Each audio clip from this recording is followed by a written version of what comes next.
ٹھیک ہے سر، آج گرانٹ بریڈمن کا جو ہے وہ میسج آیا، ٹویٹ آیا، انہوں نے کہا جی شکریہ پاکستان، بڑے گریسفلی جیسے کہ فورن کوچز ہوتے ہیں، انہوں نے حالانکہ ان کے ساتھ بڑا ناجائز ہوا کہ آپ نے 2 سال کا کانٹریکٹ دیا تھا، کہیں نہ کہیں نوکری چھوڑ کے یہ اپرچونٹی چھوڑ کر آئے ہوں گے، ٹھیک ہے ورلڈ کپ اچھا نہیں رہا لیکن آخری ٹیسٹ سیریز جیتے تھے، لیکن جس انداز سے رخصت ہوئے، پہلے اینڈریو پٹک دیکھیں سر انہوں نے جوائن کر لیا اور پی سی بی کو سرپرائز کو ملا، پتہ ہی ان کو نہیں پتہ ہی نہیں آج اسی طرح گرانٹ بریڈمن نے تو شاید مجھے لگتا ہے کہ اس خبروں کو دیکھنے کے بعد سوچا کہیں اقبال بھائی، غفار اور باقی لوگ کی تنقید نہ کریں کہ ہمیں بتایا نہیں، تو انہوں نے ٹویٹ ہی کر دیا کہ جی شکریہ پاکستان. لیکن سر تاثر اچھا نہیں کیا، آپ کا جب ہمیں کبھی دوبارہ فورن کوچز کے پاس جانا ہوگا تو ہم کیا یقین دہانی کرائیں گے انہیں؟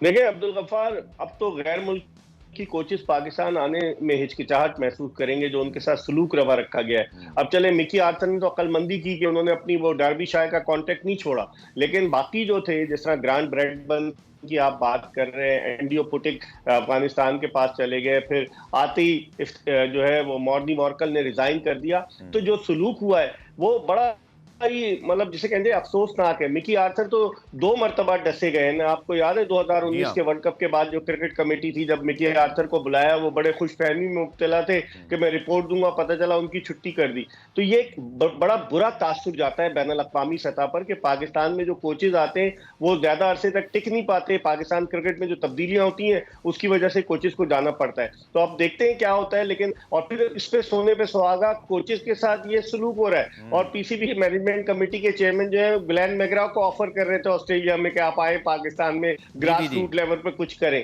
تو میری تو سمجھ میں نہیں آ رہا کس سمت میں جا رہے ہیں ہم. اور واقعی میں یہ ایک بڑی افسوسناک بات ہے اور بڑے گریسفل انداز سے، جس طرح آپ نے کہا نا عبدالغفار جی کہ ہاں گرینڈ بریڈمن نے بڑے گریسفل انداز سے پاکستان کا جھنڈا بھی لگایا اور اردو میں شکریہ بھی انہوں نے لکھا. بالکل. تو اب اس طرح سے ہونا نہیں چاہیے، اس سے پاکستان کی ریپوٹیشن خراب ہوگی بین الاقوامی سطح پر.